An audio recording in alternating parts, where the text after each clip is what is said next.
पिछले एपिसोड में हमने देखा स्टैमफोर्ड के हादसे के एक हफ्ते बाद सुपर हीरो रजिस्ट्रेशन एक्ट लागू हो जाता है, जिसका मतलब जो भी सुपर हीरो रजिस्टर करने से पीछे हटेगा उसे जेल भेज दिया जाएगा। आयरन मैन इस एक्ट के साथ था, पर कैप्टन अमेरिका इस एक्ट के खिलाफ होते हैं। इसीलिए वो कुछ हीरोज को शील्ड से बचाते हैं और उन्हें अपनी नई टीम में शामिल करते हैं।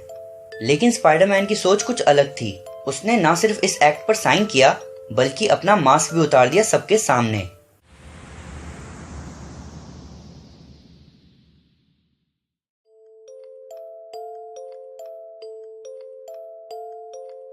सारे मीडिया रिपोर्टर्स पीटर पार्कर को घेर लेते हैं और टोनी स्टार्क पीटर को बोलता है कि अब वो एल्विस से भी बड़ा बन चुका है।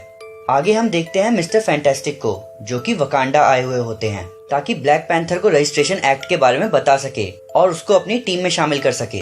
पर ब्लैक पैंथर रीड से कहता है कि मुझे पसंद नहीं जब अमेरिका मेरे देश की बातों में दखल दे, तो मैं भी तुम्हारे झगड़ों में दखल नहीं देना चाहूंगा। रीड बताता है कि उसे प्रेसिडेंट ने पर्सनली रिक्वेस्ट किया है, जिस पर ब्लैक पैंथर बोलता है कि तब तो उन्हें निराश होना पड़ेगा। फिर ब्लैक पैंथर रीड से पूछता है कि जॉनी स्टॉर्म की हालत कैसी है, जिस पे रीड बोलता है कि मुझे मौका नहीं मिला उससे मिलने का, पर सूजन हमेशा उसके साथ रहती है। जिस पे ब्लैक पैंथर बोलता है कि मेरी बात मानो और एक बार सूजन से भी इस बारे में बात करो। आगे हम न्यूज़पेपर में पढ़ते हैं कि कैप्टन अमेरिका की सीक्रेट एवेंजर्स ने सिनिस्टर 6 को पीट दिया। दूसरी तरफ हम देखते हैं हैंक पिम और वास्प को, जो कि डॉक्टर स्ट्रेंज से मिलने आए होते हैं, पर वॉन्ग उन्हें मना कर देता है, ये बोल के कि डॉक्टर स्ट्रेंज किसी को सपोर्ट नहीं करेंगे, बल्कि वो तब तक ना किसी से मिलेंगे और ना ही कुछ खाएंगे जब तक ये मामला निपट नहीं जाता। आगे न्यूज़पेपर में लिखा होता है कि टोनी स्टार्क ने प्रॉमिस किया है कि वो कैप्टन की टीम से निपटेगा।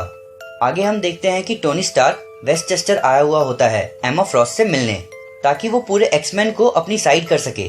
वो एमा से पूछता है कि क्या साइक्लॉप्स जानता है कि वो उनसे मिलने आया है, तो एमा बोलती है कि साइक्लॉप्स सब जानता है।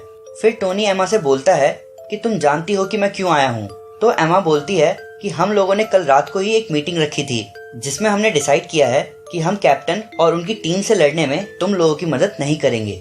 टोनी एमा को बताता है कि 90% पब्लिक उनके साथ है, जिसपे एमा बोलती है कि हम अच्छे से जानते हैं कि कौन अच्छी लड़ाई लड़ रहा है। तब टोनी एमा को बोलता है कि स्टैमफोर्ड के हादसे के बाद भी तुम्हें लगता है कि कैप्टन सही है। तब एमा बोलती है कि स्टैमफोर्ड की बात तो ना ही करो, तुम्हारे एवेंजर्स तब कहाँ थे जब जिनोशा के हादसे में म्यूटेंट्स मारे गए थे। और ऐसा कहते हुए एमा टोनी को जेनोशा की हालत दिखाती है। बेसिकली जिनोशा एक जगह थी जहाँ बहुत सारे म्यूटेंट्स रहते थे, पर सेंटिनल्स की वजह से वहाँ की 80% म्यूटेंट पॉपुलेशन खत्म हो जाती है। टोनी ये सब देख के वहाँ से जाने लगता है, ये बोल के कि मैं तो तुम्हारे स्टूडेंट्स का भला ही सोच रहा था, क्या तुम लोग चाहोगे कि वो इस लड़ाई में पिसे? तो एमा बोलती है कि हम लड़ाई चाहते ही नहीं, उल्टा हम शांति से अपने घर में रहेंगे। हमें बस इतना चाहिए कि तुम सब हमें अकेला छोड़ दो और बदले में हम कैप्टन की टीम में नहीं जाएंगे। टोनी स्टार्क वहाँ से जा रहा होता है। वो खुश नहीं था इस बातचीत से, पर उसको इस बात की राहत भी थी कि एक्समैन कैप्टन की साइड नहीं जाएंगे। तभी टोनी को पीछे से आवाज आती है। तब हम देखते हैं बिशप को, जो कि टोनी से बोलता है कि क्या हम बात कर सकते हैं। आगे हम देखते हैं कि कैप्टन की टीम के हीरोज अपनी आइडेंटिटी बदल के मिल रहे थे। कैप्टन एक सिक्योरिटी सुपरवाइजर बने थे, हरक्यूलिस एक IT कंसल्टेंट, डेयरडेविल एक इंजीनियर और गोलायथ एक छोटा सा वर्कर। इस आइडेंटिटी बदलने के पीछे निक फ्यूरी थे। वो चारों आपस में ये डिस्कस कर रहे थे कि स्पाइडरमैन ने अपनी आइडेंटिटी रिवील क्यों की, जिसपे डेयरडेविल कहता है कि ताकि दूसरे सुपर हीरोज के दिमाग तक ये रजिस्ट्रेशन वाली बात पहुंचे। वो चारों रजिस्ट्रेशन एक्ट के सख्त खिलाफ थे और इस बात से दुखी भी। तभी गोलायथ को इन्फॉर्मेशन मिलती है कि पास के पेट्रोकेमिकल प्लांट में आग लगी है और 300 से 400 लोग वहाँ फंसे हुए हैं और वहाँ ले जाने के लिए क्लोक और डैगर उन्हें लेने आने वाले हैं। तब वो चारों अपने अपने कॉस्ट्यूम में निकलते हैं लोगों को बचाने के लिए। दूसरी तरफ हमें वो हॉस्पिटल दिखता है जहाँ जॉनी स्टॉर्म की देखरेख हो रही थी। वहाँ नर्स और रिसेप्शनिस्ट आपस में डिस्कस कर रहे होते हैं कि आयरन मैन सही है या कैप्टन अमेरिका। तभी एक नर्स का ध्यान जाता है जॉनी पे, जो बैसाखी के सहारे उनके पास आता है और पूछता है कि कोई जानता है कि मेरी बहन कहाँ गई है।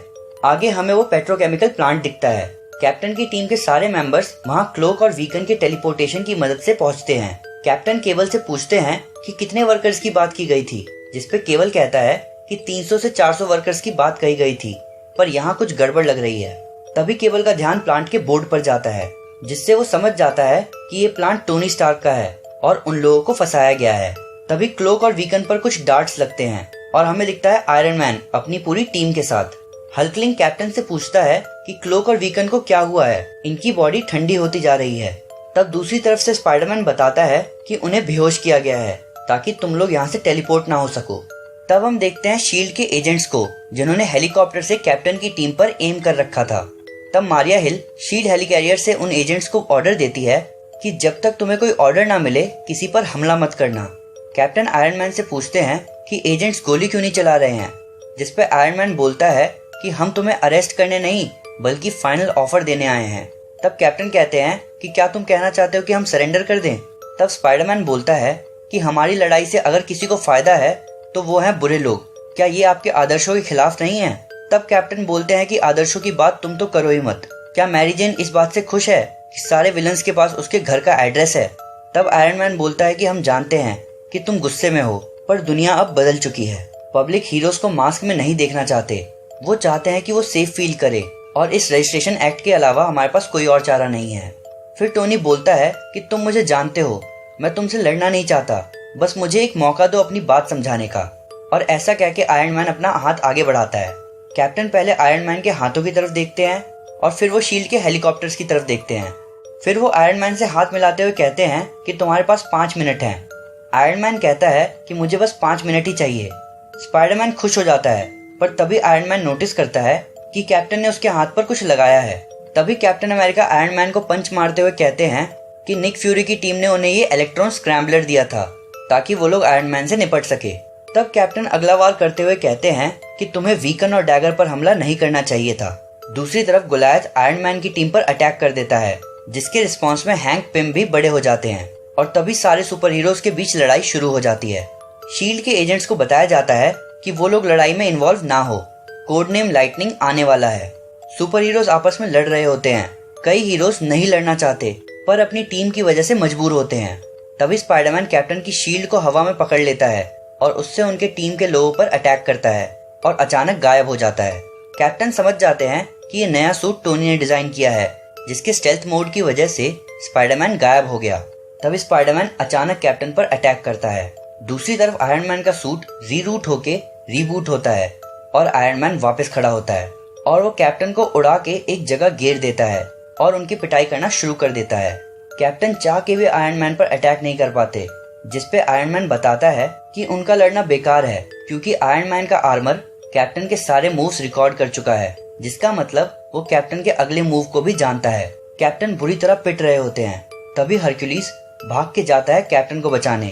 दूसरी तरफ शील्ड एजेंट्स मारिया हिल को बता रहे होते हैं कि 500 यूनिट्स उस जगह पर आपके ऑर्डर्स का वेट कर रहे हैं, जिस पर हिल बोलती है कि रोक के रखो उन्हें क्योंकि कोड नेम लाइटनिंग आ चुका है। तभी हरक्यूलिस और कैप्टन की टीम के बाकी हीरोज को एक जोरदार बिजली का झटका लगता है और हमें थॉर दिखता है।